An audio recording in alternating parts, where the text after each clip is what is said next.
Normalement, comme entrée, ça devrait être correct, non? Plus que correct, hein. Carteron, excuse, mais français, ça veut dire un quart. Donc tu as toujours voulu être un, et tu seras toujours un quart, mon pote. Oh là là. Move your fucking head. Laisse de l'envers.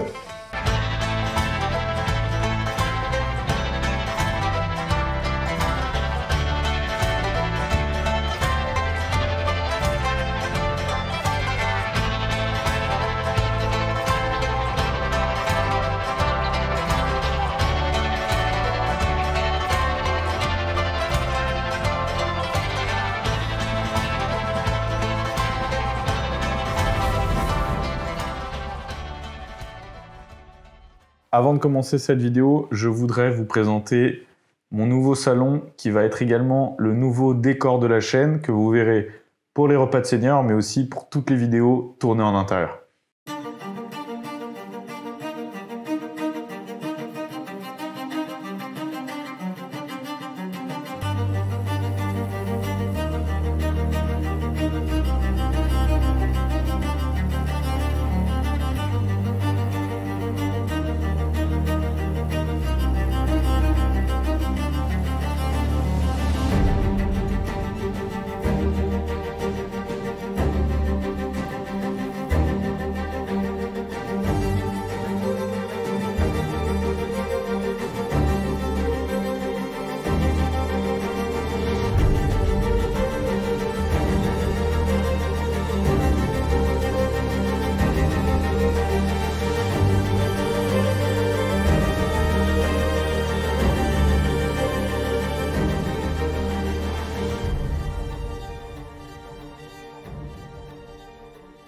J'espère que ce nouveau décor vous plaît. Sa réalisation a été possible grâce aux nombreux partenaires de la chaîne, comme les éditions Phoenix qui sponsorisent ces vidéos.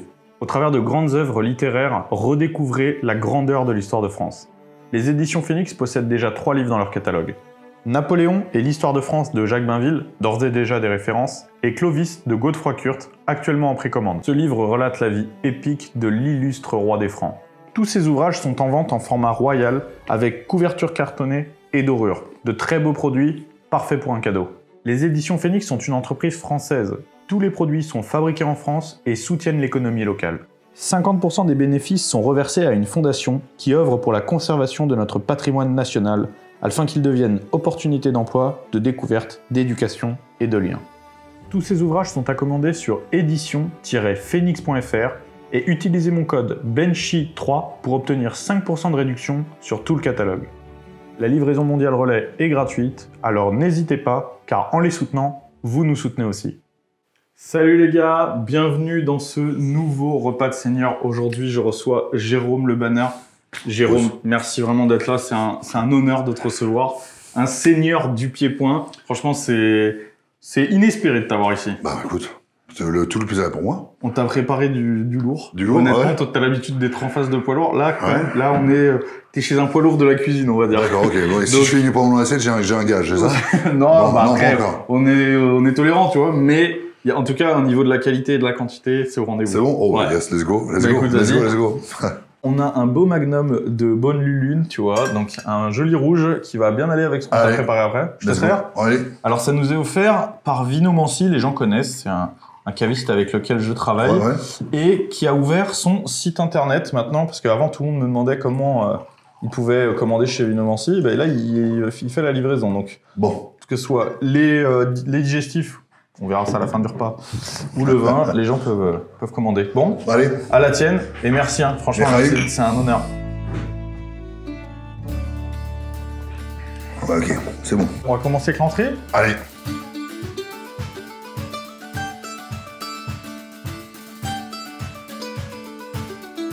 Oh là là. Oh, regarde-moi ça. Alors là, t'as vu, t'as de belles choses quand même. Hein. Donc Wow. là, déjà, t'as une sélection de pâtés en croûte. Donc Ouais. là, tu as pinta d'omori et poulet crème D'accord. dans les pâtés en croûte, donc pâté en croûte de volaille. Ici, t'as du jambon de coche, voilà. Et sinon, après, t'as de la saucisse sèche avéronaise Oui, oui, oui. et du chorizo. Oh là là. Là, normalement, comme entrée, ça devrait être correct, non? Plus que correct, hein. En ce moment, toi, tu suis un régime ou pas? Bon, à part aujourd'hui, je veux dire. Aujourd'hui, c'est ce que j'appelle le cheat day, tu vois. Très bien. Tu vois, tu connais? Bon, voilà. T'as bien fait. Voilà. Aujourd'hui, c'est cheat day. Bah, vaut mieux aujourd'hui. Ouais. Donc, un petit ou pas? Allez. Allez, go. Voilà. Non, sinon, je fais gaffe, ouais. Je fais attention. Bah, déjà, j'ai ma fiancée qui a des problèmes d'estomac, donc je fais gaffe, ouais. Ouais, donc voilà. Et puis, moi, je mange un peu de tout, par contre. Je mange tout. Ah ouais. J'ai tellement fait attention toute ma vie. T'en as marre. Une vie monastique, on va dire. Ouais. Donc, au niveau, j'en ai marre. Ouais. Oh, en ce moment, t'as un super physique, hein. Ouais. J'en sais toujours. T'es en super condition. J'ai la chance d'avoir une salle d'entraînement chez moi. Bah ouais. D'avoir une salle d'entraînement sur Paris. Même 2, tu vois. Ouais. Je m'entraîne au Factory, puis au Maccabi, tu sais. Ok. Et puis, en fait, je voulais laisser un petit peu ça de côté. Puis bon, bah, comme ma fiancée, donc, elle n'avait marre de travailler avec ça à sa tête, parce que moi, elle est prof de philosophie à la Sorbonne. Ah ouais. Ouais. Ok. Donc, maître de conférence. Donc, on m'a dit, je veux faire un peu plus de boxe taille. Ok. Donc, on a commencé. Elle a 3 cerveaux. Mais bon, aussi, les 3 cerveaux, ils réagissent aussi le physique. Une faculté d'apprendre, c'est incroyable. Ouais. Donc, ça m'a remis un petit peu le pied à l'étrier. Puis, Surtout que toi, t'es passionné de littérature aussi. beaucoup, mais alors, quand je l'ai connu, j'ai vu que j'étais au balbutiement, j'étais Ah ouais. au bégaiement de la littérature, oui, bien sûr. Parce que je crois qu'il y a un auteur qu'on aime bien tous les deux, c'est Michel Houellebecq. Ah ouais, j'adore. Ouais, j'adore. T'aimes bien? J'adore. Ouais, moi aussi. Ouais, j'adore. Aussi. On a un pote en commun, c'est Johan. Ouais. Je crois que vous avez 10 ans pile de différence, c'est pas ça? Ouais. À 49 ans, il n'y a pas beaucoup de mecs qui ont un physique comme le tien maintenant. Écoute. T'as pas lâché, quoi. J'ai pas lâché. Je lâche pas. Mais je pense que je lâcherai jamais. Bah oui. Ça, c'est un truc que t'as dû entendre aussi souvent, tu sais, quand les gens ils te disent oui, mais tu pourras pas faire ça toute ta vie, un jour tu vas arrêter, tu vas retomber tout, tu leur dis mais pourquoi je peux pas juste m'entretenir toute ma vie, ça existe, tu vois Je répondais même pas parce que j'écoutais pas. Ouais. Comme ça, j'écoute pas. Pour moi, c'est réglé, ouais. C'est réglé, non. Vous savez, les gens qui pleurent, non. La victimisation, c'est vraiment mon truc. Ouais. Ah, non. Ouais. Moi, je suis plutôt japonais là-dessus. J'ai vécu au Japon pas mal de fois. J'ai été peut-être 110 fois dans ma vie. T'aimes bien, Spinning? J'adore. T'adores? Ils t'adorent là-bas. Ouais. Ils t'adorent en tout cas, c'est Ça va dans le... réciproque. Est-ce que, bon, j'imagine que maintenant c'est loin, mais je veux dire, ça t'a pas un peu blessé d'être plus reconnu par le Japon que par la France, justement? D'avoir pas cette reconnaissance, ou même juste cette aide? Aucune reconnaissance. Attends, aucune reconnaissance. Je sais. C'est-à-dire que quand à l'époque, on en parlait ce matin, j'avais peut-être 5-6 ans au Japon, que je convoitais, j'ai eu un gros contrôle fiscal. Moi, j'étais mis dans les activités occultes. Vendeur de drogue, prostituée, tout ça. Voilà. Combattant. J'étais combattant, je représentais le drapeau français. Moi, la France, elle n'a jamais rien fait pour moi. Tu vois, tu veux dire? Moi, enfin, pas les Français, la France, l'administration. De l'État, ouais. Voilà, de l'État. Moi, jamais. C'est-à-dire que quand ils m'ont convoqué pour me demander d'où venaient mes fonds, et ceci, et puis cela, ils m'ont dit, monsieur, mais je dis, c'est quoi cette activité occulte? C'est ce que vous les certes, nous, à l'époque, boxe taille, rap, pitbull, banlieue, on était dans le même cercle, tu vois. Donc, bon, pour ça, quand on dit, non, les copains. Ouais. Non. Après, moi, j'ai vécu ça à, bien sûr, une échelle moindre, hein, mais j'ai vécu ça. C'est-à-dire que, en fait, moi, on m'a beaucoup reproché de partir aux États-Unis, etc. Mais en fait, moi, j'ai été 3 fois champion. Alors, je te dis, j'ai pas ton palmarès, mais j'ai été 3 fois champion d'Europe. J'ai été 5 fois champion de France. J'ai fait beaucoup de tournois à l'étranger. J'ai gagné des tournois aux États-Unis et tout. Je n'ai jamais eu ne serait-ce que 1 euro de subvention. Jamais. Ouais. Quand j'étais blessé, tout à l'heure, tu me parlais des blessures. J'ai eu 2 fois des déchirures du pec. Je devais me soigner à mes frais. Ouais. C'est-à-dire que j'avais le truc de base remboursé par la Sécu. Et après, pour aller voir les trucs spéciaux du sport, etc., c'est moi qui devais payer, tu vois. Exactement. Ouais. En fait, tu te dis, et alors qu'aux États-Unis, j'ai eu un visa pour le sportif de haut niveau, je pouvais demander une bourse, t'imagines? Je pouvais demander une bourse, je pouvais avoir un suivi au niveau des soigneurs, etc. Enfin, ça a été partout où j'allais, c'était complètement différent. Et donc toi, comment tu l'as vécu, ça? Ça me fait du mal, au contraire, parce que moi, j'ai envie parce qu'en fait, pour moi, la France, tu sais, c'est pas l'État français. Non. La France, c'est 4000 ans de civilisation, tu vois. Donc, j'ai envie de représenter la France, l'État français, je m'en branle. Et le problème, c'est qu'en fait, c'est de moins en moins possible, parce qu'en fait, à haut niveau, la France t'aide tellement pas. C'est-à-dire que si t'es pas footballeur, en gros, parce que c'est ça, en gros. Hein. T'as 2-3 sports, si t'es pas footballeur ou tennisman, tu vois, en fait, on s'en bat les couilles de tout ça. Et c'est terrible, quoi. Et en fait, c'est pour ça que tous les grands sportifs, et notamment les boxeurs, t'en as plus un qui s'entraîne en France. Hein. Non.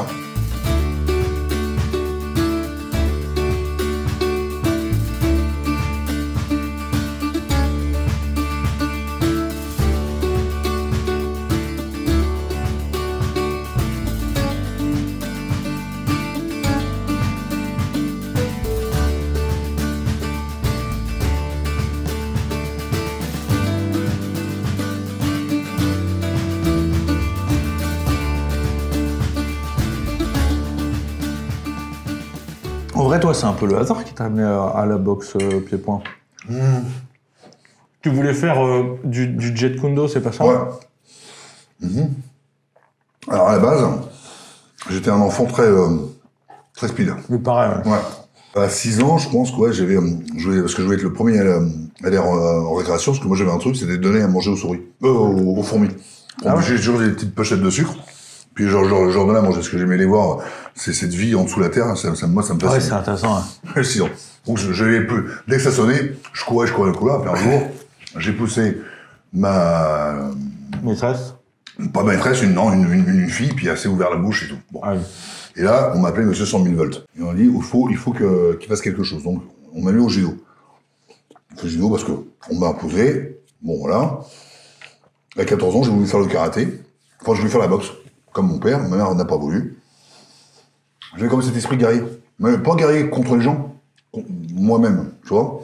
D'aller au-dessus, d'avoir un peu de créer des liens, de créer des autoroutes et tout pour être meilleur, pour mieux me connaître. Et donc, à 14 ans, j'ai dit, tiens, c'est ça que je veux faire. Et de 14 jusqu'à maintenant, quoi, bah, ça m'a pas lâché, quoi. Une petite voix qui est schizophrène, tu sais, une petite voix qui dit, non, tu ne seras pas pompier, tu ne seras pas policier, tu ne seras pas cuisinier. Tu vas faire le con sur le... Et donc, pour ça, le Jet Kundo, c'était Bruce Lee, à l'époque. Bruce Lee, les gens connaissent l'artiste d'arts martiaux. Moi, je connais l'artiste aussi, arts martiaux plus philosophique, parce que c'était quelqu'un de très cultivé, ouais, très cultivé. Et toi, ça te passionnait, ça? Ça me passionnait. Et c'est marrant parce que t'es vraiment attaché au pied-point, vraiment. Parce que je me rappelle qu'on t'avait proposé une carrière en anglaise. C'est même... c'est pas Bob Arum? Dunking. C'est Dunking qui t'avait signé. Et t'as annulé, quoi. Ouais. Non, parce que finalement, l'anglaise, ça te plaisait pas. Ce qui me plaisait dans l'anglaise, c'était pas la destination d'être champion du monde, d'être champion d'Europe, ça. C'était le voyage. Moi, c'était par exemple d'aller aux États-Unis, à New Bern, en Caroline du Nord. Ah, l'ambiance et tout. Ah, l'anglaise, ouais, c'est vraiment on stylé. était dans les camps, les champs de maïs autour, des champs d'avoine. Puis le mec, quand il disait move your head, move your fucking head, come on, jab, man. J'avais l'impression d'être dans un film, tu vois. Ouais, c'est cool. Ouais. Et quand j'étais là-bas, ouais, donc c'est avec Jean-Christophe Courrèges. D'accord. Il m'a dit, tu sais boxer? Ouais, tu bouges un peu la tête? Ouais. Ok, bon, là, tu viens à Porto et tu boxes. Ok. Bon, 2 semaines après, je boxais. Contre un Hongrois, ouais. Ça s'est bien passé. Il dit, par contre, là, t'as trop de cuisses, trop de machin, trop de bras, hein. Ah oui, bon, t'étais taillé pour du pied-point. Ouais, pour la boxe, ça va, pour le pied-point. Donc, il m'a dit, tu pars aux États-Unis. Donc, j'ai été là-bas avec Don Turner, qui était entraîneur de Christophe Turzo. D'accord, Moi, ok. je me rappelle, j'étais fan de Christophe Turzo. Ouais. Et après, lui, il a voulu que je fasse que de la boxe anglaise. Il m'appelait le White Hope. Et, moi, je voyais les mecs de boxe anglaise, ils avaient 30-35 ans, tu leur demandais de faire une conversation avec eux. Ah ouais, ça marque plus. Ah ouais, puis, bah attends, nous on a la cible, c'est le corps. Ouais. Eux, ils ont une cible, c'est la tête. Donc ça m'a fait un peu recul en arrière, et le Japon me manquait terriblement. Ouais. L'esprit japonais, les arts martiaux, les temples, toute la saga qu'il y a autour. Donc à un moment donné, j'ai dit, je devais boxer sur TF1. Et enfin, TF1 de venir en Caroline du Nord, et puis je leur ai dit, je me casse. Je me suis cassé 4 jours avant qu'il vienne. Il était fou, non? Jean-Philippe Tutsi, il était fou. Mais Ouais. t'avais un plan? Tu savais quoi faire après? Non, je suis arrivé à l'aéroport de Miami. J'ai été chercher, on va prendre pour info, j'ai été chercher du sucre dans une cafétéria, et puis j'ai donné du sucre plein de petits au fourmis. Ça n'a pas changé, donc. Ça n'a pas changé. Et puis après, bah, le Japon, alors là, par contre, j'étais, d'avoir été en anglaise, Dunking, machin tout, déjà, ça a changé ma vie. Ah ouais? Ah bah, sur les primes d'argent, c'était... Ah oui, tu valais plus. 5 fois plus. Génial. J'ai le chauffeur, la traductrice, le machin, voilà. Ah, tant mieux. Parfait. Oui, voilà. Les gars, j'interromps 1 minute cette vidéo pour vous dire de me suivre sur les réseaux, Instagram et Getter, mais également sur mon nouveau compte TikTok pour un contenu exclusif. Je vous laisse à la vidéo. T'as jamais ressenti de haine ou quoi contre un adversaire? Parce que comme Oust ou des mecs comme ça, où ça c'est vraiment, où t'as eu plusieurs matchs, machin, c'est l'adversaire, entre guillemets, Ouais. c'est jamais devenu l'ennemi ou Non, quoi? jamais. Jamais. C'est-à-dire qu'après le match, il y a moyen de manger ensemble et tout, ou non, c'est vraiment, il y a un truc qui fait que... Alors maintenant, je vais dire ça peut-être oui, il a enfin de me poser la question à 10 piges. Ouais, c'est ça. Quand c'était tout jeune. Ouais. Parce qu'en plus, là, c'est vraiment de l'affrontement physique, parce que c'est un Ouais. sport de combat. C'est pas comme moi, quand je concours contre moi, Ouais, par exemple, ouais. quand je concours contre un mec, ça peut être mon adversaire, j'ai gagné ou que j'ai Ouais, perdu, après, voilà, ça peut être un pote, ça change rien. Tandis que là, il y a quand même... Alors, il y a nous, quand à même l'époque, il l'affrontement. n'y a pas Internet comme maintenant. Ouais. Donc, il n'y a pas de trash talk. Tu vois, beaucoup moins. Beaucoup Le moins. trash talk, tu faisais à la conférence de presse. C'est tout. Puis t'avais pas le temps de macérer. Maintenant, je pense que ça macère depuis un bout de maintenant, temps. les mecs s'envoient des tweets, des machins, ta femme a ça fait monte. ci, ta Ouais. femme a pas de poils, moi, que des c'est pire, conneries. c'est pire, ouais. C'est naze. Bon. Et alors après, ils s'invectivent pendant 2 semaines, 3 semaines, un mois, et après, ils se font des accolades parce que ils sont, bien, on s'est bien battu, mais tu te rappelles pas que t'as traité sa grand-mère, maman, Oui, c'est vrai, à chaque fois, c'est oui, oublié. ils on dirait. embrassent. Bon. Non, moi, il y a 2-3 mecs que j'aime pas que je mets pas dans le milieu, tu vois. Non, j'aurais pas été les inviter au jour de l'an parce qu'on m'aurait dit ils étaient seuls et puis sous un pont en train de. T'en branles. Non. La seule fois où je t'ai vu, où je me suis dit, alors peut-être que c'est pas vrai, hein, parce que moi je te connais pas, vu de l'extérieur, mais où j'ai eu l'impression que t'étais saoulé, c'était avec Patrice Carteron. Alors vous êtes pas convaincu, PQ? mais quand t'as fait la vidéo pour parler de lui. Là, t'as l'impression que ça faisait trop longtemps que ça macérait et il fallait que tu... parler. Voilà. Je l'ai laissé T'en avais parler. marre. Je l'ai laissé parler parce qu'il racontait tellement de conneries. Tu vois, comme quand il venait à la Réunion. Ouais, de l'eau. Ouais. Quand il venait à la Réunion, qu'il a pleuré pour venir me rencontrer en discothèque pour s'excuser. J'étais pas devant moi tout seul. À l'époque, j'étais quelqu'un. J'ai dit la Diafa. T'avais mon agent qui était là. Voilà. Bon, je lui ai dit, écoute, c'est bien de faire ça, mais faut le faire. Par contre, Patrice, c'est bien d'ouvrir ta bouche. Mais j'ai dit, écoute, mon pote, pour l'instant, t'as boxé des no-name. Des ratings, s'ils étaient à 15 ou 16 ou 20. Mais t'as boxé personne. Dernièrement, il y avait à l'époque, il y avait un mec qui avait proposé, il s'appelle Joe Pressia, qui avait proposé, un combat contre un Hollandais. Il a jamais voulu. Même un jour, il avait proposé il était à La Réunion, il avait rencontré un Américain du MMA, Jeff Monson, qui est archi vieux. Ah oui. Voilà. Qui est archi musclé. Voilà. Qui a pas pu venir. Donc on lui a dit, mais écoute, c'est pas grave, on va prendre Ezzy Gerges, un Hollandais. On n'avait même pas entendu, même pas la fin de Gerges que l'autre il a pris son avion et s'était barré. Donc, moi je veux bien qu'on ouvre sa gueule, mais je veux qu'on ait, La crédibilité. la crédibilité. Okay. Donc j'ai dit, prends 2-3 mecs de nom. Comme ça, moi ça me donne envie. Moi de boxer parce qu'il y a de l'argent, je m'en fous. Bah PQ, je m'excuse, mais quand t'as des initiales comme ça, déjà ça sent un peu le caca, j'ai toujours dit. Tu vois. Puis Carteron, je m'excuse, mais français ça veut dire un quart. Donc t'as toujours voulu être un, et tu seras toujours un quart, mon pote.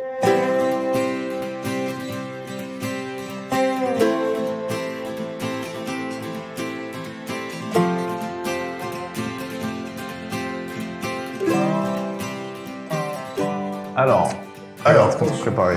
Ouh là là là là. Donc là, c'est un jarret de veau Oup. par personne. Ok. C'est un jarret de veau mijoté au miel. Oh. Ça, je l'ai préparé hier, il a mijoté pendant 8 heures. Oh, Et avec, tu as un peu d'aligot ça vient d'un traiteur aveyronais, exactement. Donc là, normalement, t'es paré. En plus, le veau est très bon, ça vient d'un partenaire aussi, qui s'appelle Viande du Sud Toulousain. Viande du Sud Toulousain. Exactement, c'est du veau des Pyrénées. Hein? Voilà, c'est du veau élevé sous la mer, c'est vraiment... c'est un mec qui a une boucherie en ligne et qui fait vraiment de la très très bonne viande. Il travaille qu'avec du local, donc à côté de chez lui. Ouais. Bœuf gascon, veau des Pyrénées, etc. Et ça, on retrouve Et il livre dans toute la France. Tu vas... Ouais, je vais le mettre, ouais, exactement. okay. Il livre dans toute la France et c'est vraiment du circuit très court. C'est-à-dire qu'après, lui, il livre dans toute la France. Ouais. Mais lui, il va à l'abattoir, il sélectionne le nombre de bêtes qu'il veut en fonction des commandes qu'il a, etc. Il se déplace dans les élevages et tout, et vraiment, il trouve du lourd, quoi. Donc moi, j'ai une petite question pour Clément. Donc 8 heures de cuisson, à combien de degrés? À 110 degrés. 110 quand même. Ouais. On met dans une cocotte. Là, une cocotte avec de l'aluminium ou cocotte pas? en fond. Non, on le met dans. En fait, moi, je fais une préparation à base de miel. Je le trempe dedans. Ouais. Je mets dans une cocotte en fonte et la cocotte, on la met au four à 110 degrés et on laisse 8 heures sans bouger. Ouais. Bon appétit. Bon appétit. Oh là là. Ouais, tu vois, ça s'effiloche tout seul. C'est. Oh là là. Je sais que ton père, il était routier et ta mère, tu oubliais. Ah, t'es magasinière? Et la bouffe et tout chez toi, c'était quelque chose d'important ou pas? Ah ouais. Ouais. Ouais. Parce que t'es d'origine normande, en Normandie, c'est quand breton, même... surtout breton. Ah oui, t'es breton normand, c'est ça? Moi, en fait, je suis d'origine écossaise, en fait, à la base. Ouais, ok. Et ma mère était à moitié normande bretonne. Donc, non, toujours la table. Ouais, la bouffe, c'est mon père qui faisait la bouffe, les trucs, les cocos, les trucs. Ah ouais? Ah ouais. C'est ton père qui faisait à manger? Ah ouais, tout le temps.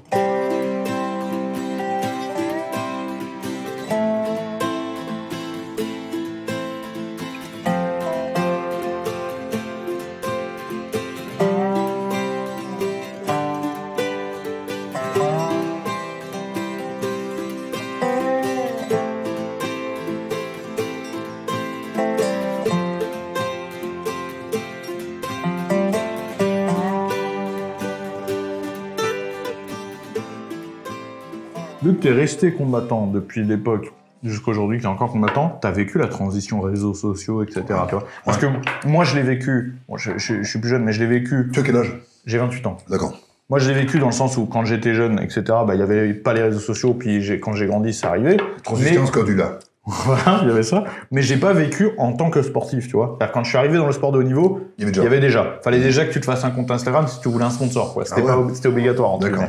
Qu'est-ce que c'est quoi ton avis là-dessus? Je parle dans le sport, vraiment. C'est une bonne chose ou une mauvaise chose? Bah, c'est une bonne chose. Une bonne chose. Fenêtre ouverte sur le monde. Eh ben, je suis tout à fait d'accord avec toi. C'est une fenêtre ouverte, oui. Pour le sport, c'est une bonne chose. Ça permet à des petits athlètes aussi de se faire connaître. C'est ça, ouais, bien sûr. Et d'avoir des sponsors, etc. En faisant pour des mecs comme nous, qui ne passeront pas à la télé. Tu vois, parce que c'est ça, en fait, le problème. C'est que pour les mecs qui ont de la visibilité, ils s'en branlent. Mais pour des mecs qui sont dans des sports où il n'y a pas de visibilité, tu te crées ta propre visibilité, tu vois. Avec des gens qui sont passionnés. Et du coup, derrière, tu trouves des sponsors. Moi, si j'ai pu partir aux États-Unis et tout, c'était pas avec mon salaire de videur, tu vois. C'est pas avec mon salaire de portier que je pouvais partir me préparer 3 semaines aux États-Unis. C'est parce que sur Instagram, je commençais à me faire connaître grâce à mes résultats en compétition. Donc il y a des sponsors qui ont dit, bah écoute, on te paye le billet et tu vois. Ouais, donc c'est grâce à ça parce que tu as pu te faire connaître. Mais bon, il y a aussi une idée de génie de départ, c'est-à-dire que t'as été peut-être aussi vers quelqu'un qui avait Instagram, qui était un petit peu interloqué impressionné par tes vidéos, peut-être, non? Bah derrière, il faut, en fait, je pense que à l'époque j'avais qu'Instagram, j'avais pas les vidéos, tu vois, mais derrière, il faut... Je crois que maintenant, en tant que sportif, tu dois penser à ta com, en fait, tu vois. Tu peux plus juste te concentrer sur ton sport, tu dois penser à l'image parce que c'est l'image que tu vends, tu vois. Donc, en fait, il faut dire, quand tu fais ton Instagram, bah, faire des belles photos, faire des trucs intéressants et tout. T'es obligé d'y penser. Tu peux pas dire, ouais, on s'en branle, on s'entraîne, on verra après. Bah non, parce que les gens, ils veulent voir comment tu t'entraînes, les gens, ils veulent... Et en fait, si tu penses pas au gars qui est derrière son téléphone, bah... Tu vois, par exemple, moi, je pense que c'est ce qui manque un peu à Johan, tu vois. C'est que Johan, il est tellement à l'ancienne. C'est dans son délire. Enfin, c'est pas un délire, mais c'est le fils de mec de l'usine, tu sais, qui sont avec les papiers bulles autour des poings pour prendre à bosser. Il est encore là-dedans, tu vois, aujourd'hui. Il se rend plus compte qu'aujourd'hui, même si c'est une méga star de la boxe, tu vois, et qu'en fait, il faudrait que, son Instagram, on dirait l'Instagram de mon cousin, tu vois. On dirait pas que tu vas dessus, tu te dis pas, tiens, ce mec-là, il a combattu Wilder, tu te dis pas ça, tu vois. Je pense qu'on n'aime pas se mettre en avant. Johan, comme moi, comme lui, comme moi, on n'aime pas se mettre en avant. Tu sais, pour ça, tu disais tout à l'heure, le fait de pas être connu en France, tant mieux. Ouais. Je pouvais faire mes courses à Lidl. Maintenant, c'est plus le cas. Maintenant, t'es quand même archi connu. Ouais, mais je suis toujours même surpris que des gens me demandent des trucs. Ah ouais? Ouais. Et tu le fais? Quand t'es jeune, je fais. Avant, non. Quand j'étais jeune, non. Ah ouais? À 25 ans, non. Maintenant, pour moi, c'était au Japon. Tout ce qui était au Japon, c'est au Japon. What happened in Japan, c'est in Japan. Ah oui, tu voulais le couper quand tu reviens en France. Non. Parce que j'ai eu des amis qui étaient un peu dans le cinoche, tout ça et tout, pendant les petites sitcoms, tu vois. Puis je voyais comment rien qu'un petit truc comme ça, la tête grossissait. Et il y a un genre, quelqu'un qui m'a dit, plus la tête est grosse, plus elle est facile à viser. Et les boxeurs, en règle générale, toujours finissent mal. Et ça, c'est deux phrases qui ont toujours une histoire d'écho dans ma tête, tu vois. Je me dis, putain, faut pas que je sois comme ça. Faut que je fasse tout pour, tu vois. Moi, chez moi, par exemple, chez nous, on n'a pas de, comment dirais-je, j'ai pas de photos, j'ai pas de coupe, tout est, Coralie était stupéfait de venir mes sons, tes trophées, tout rien. Mes trophées, ils sont dans le grenier. Ah ouais. Au-dessus, j'ai un dojo, et au-dessus, machin, les affiches, rien. Je veux rien, mes chiens, mes poules, mes oies, and that's it. Je vais pas chercher mon pain, prendre le café avec les vieux, et ça, voilà. Prendre le temps. Génial. Et si je me regarde, comme des acteurs, ils vont le machin, le truc, qu'est-ce que je voulais? J'en ai strictement rien à foutre. Pourtant, le cinéma, c'est ton truc. Mais faire du cinéma, non? C'était pas un peu un kiff? C'était un kiff pour m'enlever l'image de boxeur. Parce qu'en France, un boxeur combattant, on fait comme ça, non. T'as besoin d'un tracteur. Ouais, j'ai besoin de faire j'ai besoin de faire marcher un peu l'intellect. Parce que pour faire même le con dans Fatal Bazooka, il y a un travail derrière. Oui, il fallait prendre une certaine distance. De soi-même. Moi, ça, j'aurais pas pu le faire, tu vois, par exemple. Ce que j'ai vu de toi dans Fatal, etc., je me suis dit, putain, le mec, il a un recul sur lui-même et genre... Faut savoir rire de soi, c'est très dur. Comme tous les acteurs, moi, j'en vois... bon, bref. Non, mais dis-moi. Bah... Sans dire de nom, mais je veux dire, tu trouves qu'ils sont trop sérieux, qu'ils se prennent trop sérieux? Ouais, c'est pas pour ce qu'ils ont pas. Les gars, vous récitez un texte. Hein. Les copains, C'est un petit peu le problème peut-être des acteurs de films d'action aussi, quoi. Alors, Vin Diesel. Oui, bah je sais que tu t'es embrouillé avec Vin Diesel sur Babylon AD parce que le mec voulait pas s'entraîner, c'est ça? Il voulait pas s'entraîner, il m'avait fait des trucs à l'américaine. Je vois un combat, Jérôme, tu comprends, quand mes amis Tito Ortiz, les mecs de l'UFC, je veux qu'ils voient quelque chose, machin, je veux que ça soit du vrai, du grand, du machin. Ok, le matin, 10h. No problem, man. No problem. Parce que toi, tu voulais qu'il vienne s'entraîner avec toi? Ah oui, je voulais qu'on soit ensemble pour faire la chorégraphie. Les répètes. Ouais. Bon, les répétitions. Pas pour qu'il y ait quelqu'un qui se blesse. Parce que c'est une chorégraphie de combat? C'est une chorégraphie, bien sûr. Ok. Oui, oui. Et donc, oui, pas de problème, Jérôme, pas de problème. Et puis le lendemain, il était pas là. On recommence. Et il recommence. Sans prévenir? Sans prévenir. Ok. Ah, parce qu'ils s'en foutent. Bah attends, je suis acteur de cinéma. Oh. On me maquille, on me prend pour une starlette, je fais l'actrice. Oh, comment même? Ils s'en foutent. T'es qui, toi? Tu fais le concon au Japon, on s'en fout. Allez hop, viens, tu fais ce que je dis, fais-moi ce que je fais. Bon. Et bah lui, donc, une fois, 2 fois, puis 3 fois, je l'ai attrapé dans le cou. Je dis, non, je l'ai attrapé. Je l'ai tiré. Ouais. Et Mathieu Kassovitz qui se tire les cheveux, tu vois. Il dit, oh, on va avoir la phoque sur l'eau, je m'en fous, bah, moi, je me casse, hein, sinon, non, on va pas faire un film de merde. C'est une minute de film, une minute de pellicule, mais ça va foutre en l'air ton truc, tu vois. Puis le mec, et puis il avait du gras et tout ça, puis machin. Ah ouais. Puis Mathieu commençait à être dégoûté parce que lui, il pensait que le mec, c'était fait endormir. Moi, je suis parti de boîte de nuit, machin, boîte ça, merde, hein, pour en fait que dalle. Le mec, c'était devenu une trompette. Ah ouais? Bah, bien c'est sûr, une planche. Bien sûr. Même si au départ t'es pas une trompette, le milieu te fait devenir une trompette. Ouais. Qu'on dit toute la journée que t'es la plus bourgeoise et t'es la plus belle, t'es le plus machin, t'es gna, t'es ceci, t'es ça. Bon voilà, à la fin, tu commences à y croire. Le moment où tu y crois, t'es mort. Mais est-ce que, à l'inverse, au contraire, t'as rencontré des acteurs ou quoi, où là tu t'es dit, putain, les mecs sont restés. Oui. Ah, comme Cognac. Ouais? Ah ouais. C'était quoi dans Scorpion? Scorpion, on a fait Scorpion, puis on a fait Astérix Obélix, on a fait d'autres films ensemble, ouais. Non, mais le mec, il est cool. Il est super cool. Il raconte pas de conneries. Il est vraiment. Il est lui-même, tu vois. Même Delon, moi, j'ai été très bien avec Delon. Moi, je me rappelle, Jérôme m'avait dit, faut pas lui dire bonjour. Déjà, tu vois, la production, non, c'est déjà chelou, tu vois. Faut pas dire bonjour. Moi, je longe les murs, tu vois. T'écoutes à ce moment-là. Ah, moi, je suis bête et discipliné. À un moment, je longe le mur, puis il me dit, oh, toi, là-bas, ça fait combien de fois que tu vas passer devant moi sans me dire bonjour, tu vois. Hé, toi, là-bas, le boxeur, viens ici. Oui. Je t'ai vendu quelque chose qui n'était pas frais? Est-ce que je t'ai vendu quelque chose? Est-ce que je t'ai vendu hier un poisson du marché de Barcelone qui n'était pas frais? Non? Alors pourquoi tu parles pas? Oh merde, bon. Tu l'as pas dit, c'est la prod qui m'a dit. Bah si, mais ils sont complètement cons ces prods là. Putain, qu'est-ce qu'ils font ça? Voilà, puis il y a eu d'autres histoires, et puis on est devenus vraiment potes. Non, il est venu me voir au combat. Ah ouais? Ouais. Sympa, putain.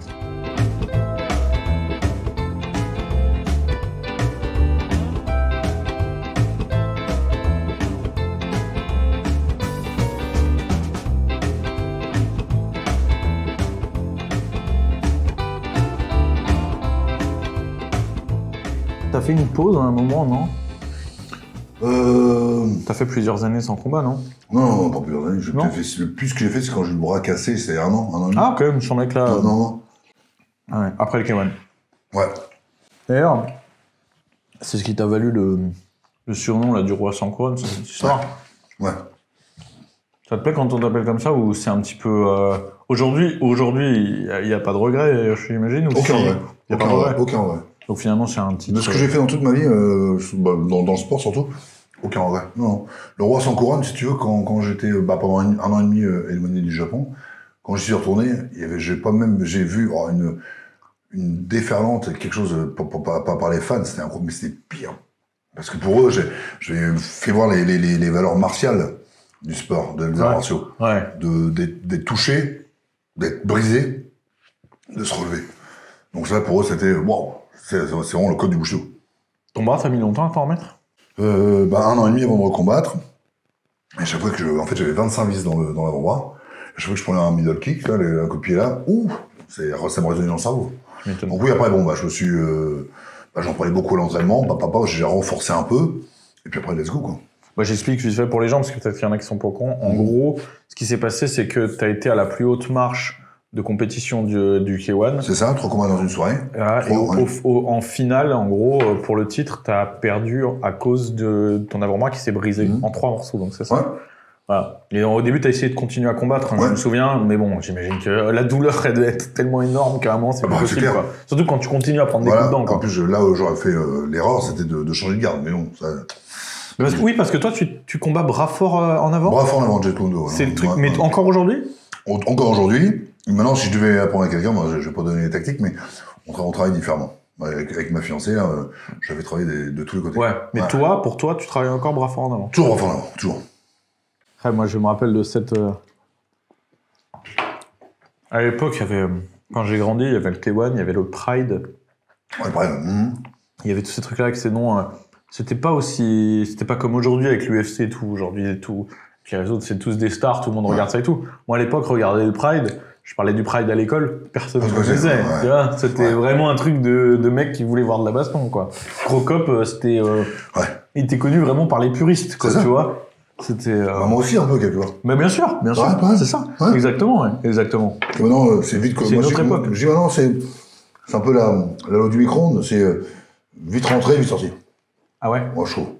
Ouais. On oublie vite les gens. Tu penses que par exemple un mec comme Yoka, etc., dans quelques années, on n'en parlera plus ou... Non, Yoka, c'est la boxe anglaise. Non, je parle pas. Ah, tu parles vraiment dans le pied-point? Là, je parle non, même pas, je parle dans les MMA, tu vois. Ah, dans les Parce que MMA. Il y a des Ah oui. compétitions toutes les semaines. Dans les MMA, On comprend plus rien. des champions poids lourds et tout, ça tourne tellement. Non, il y a plus. Il y a plus des mecs qui la restent catégorie pendant, poids lourd à tu la mi-lourd, c'est. Il y a plus. C'est au Japon, je vais pas faire le vieux con, hein, mais avant, ils arrivaient à créer une histoire. On dit que c'était le Suisse qui avait été au Japon, qui avait été l'enfant perdu des Japonais, du Oyabu, nanana, tu vois. Ouais. Le Crocop, c'était l'armée, alors qu'il il était flic, il a peut-être fait un stage parce qu'il avait eu trop bu de récupération de points chez les flics. Bon, non, je rigole, mais Ouais. voilà. Et donc il y avait une histoire, tu vois. Là maintenant, ça va tellement vite qu'on a même plus le temps. Enfin, voilà, ça passe, tu vois. Ouais. Tu vois. Ah oui, rien qu'en UFC, rien que depuis que je regarde, moi, donc ça doit faire en 12 ans, en 13 ans, il y a eu, je sais pas combien, 6, 7 ou 8 champions Ouais. poids lourds.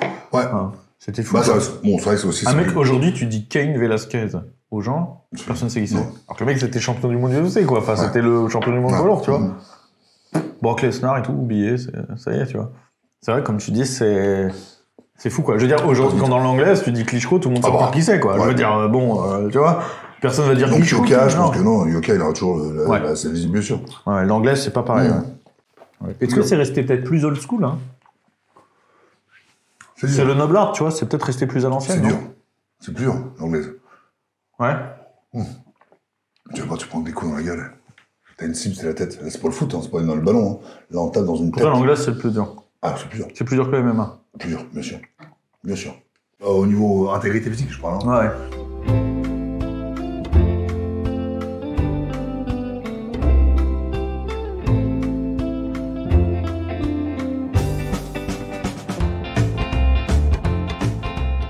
Je t'ai apporté les cadeaux. Bah.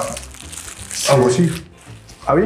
Alors. Donc ça, c'est les t-shirts. Bah, c'est celui que j'ai sur Ouais, moi. ouais, top, top, Le top. t-shirt Bench and Cigar, je sais pas Ouais, d'où il thank sert. you. Et alors celui-là, c'est surtout celui-là en fait qui je pense qu'il va te correspondre entre guillemets, que j'ai pensé à toi, c'est le débardeur pour l'entraînement. Et Ah. je pense que ça peut bien le correspondre. Ah, bah, écoute, je fais un reportage ce soir.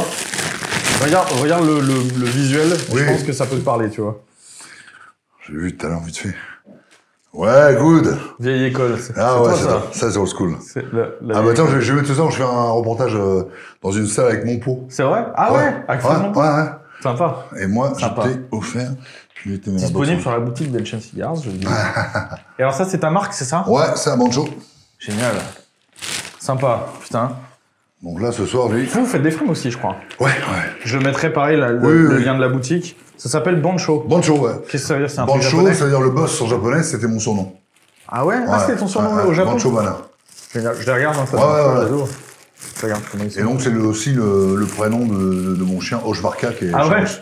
J'ai un chien, les chiens russes, Oshvarka. Après, ils sont beaux, hein. Bah, c'est beau, hein. Ah, ils sont beaux. Ouais. Ah, ça le fait, franchement. Ouais. Merci beaucoup, c'est très C'est sympa. plus mal parce qu'on m'appelait Singe Blanc. Donc... Ah ouais? Ouais. Avec le Ouais, le chimpanzé, j'adore. Ah, génial, génial. Merci beaucoup. Ouais. Ils ont tous des armes. C'est cool. Hop. Regarde. Ah oui.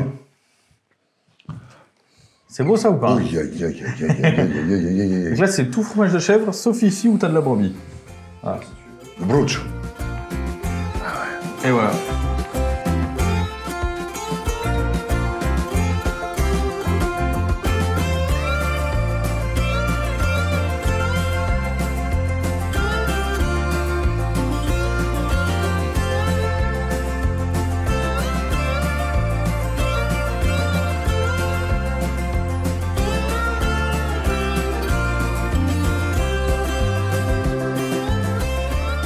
D'ailleurs, au Japon, au niveau de la bouffe, toi, quand t'es là-bas, ça te plaît? J'adore. J'aime bien m'impliquer dedans. J'aime pas faire un espèce de français pareil, je suis ou comme aux toi. États-Unis. Non, moi, quand je suis aux États-Unis, je mange américain. Ouais, Quand je suis au Japon, je mange japonais.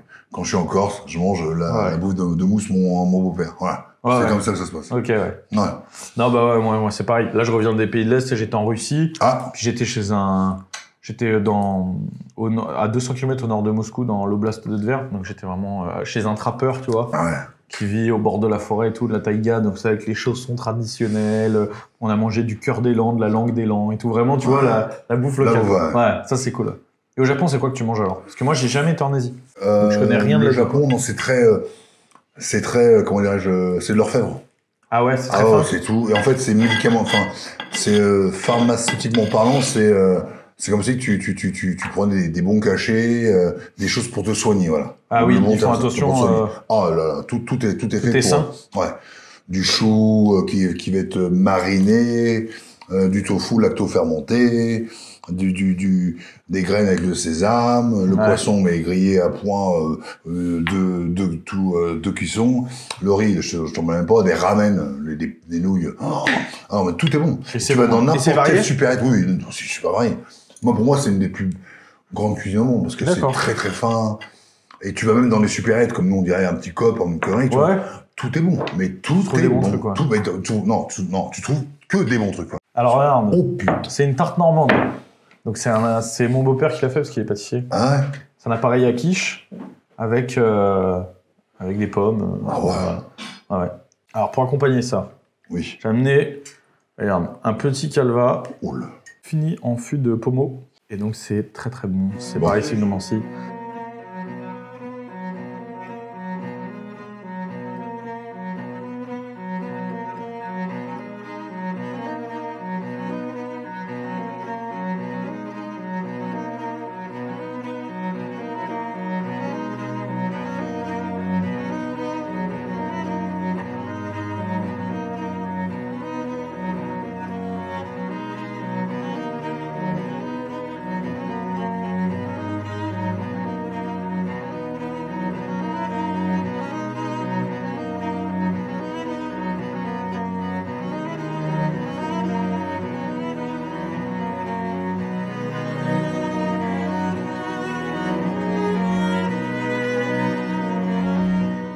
Bon, Jérôme, merci infiniment, vraiment. C'est super que tu sois venu.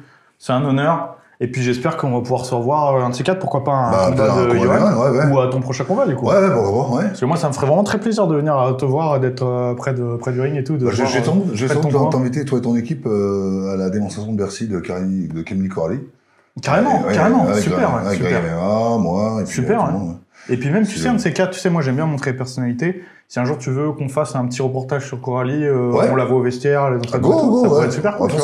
Là, on est en train de faire une salle de muscu en dessous. Quand ça sera fini, il y aura un sac, il y aura tout, tu vois, pas un de ces quatre, venir qu'elle vienne s'entraîner ou quoi, ça pourrait être sympa, quoi. Pas de problème, super. Ok, super. Bon. Bah, merci beaucoup. Et puis, bah voilà. À bientôt. Tous les autres jeudis, à jeudi prochain. Merci d'avoir regardé la vidéo. N'oubliez pas de vous abonner à la chaîne. Pour toutes les infos concernant les coachings ou la boutique Bench & Cigars, c'est sur benchandcigars.com. Et pour suivre mon actualité, c'est sur mon Twitter et mon Instagram. À jeudi prochain.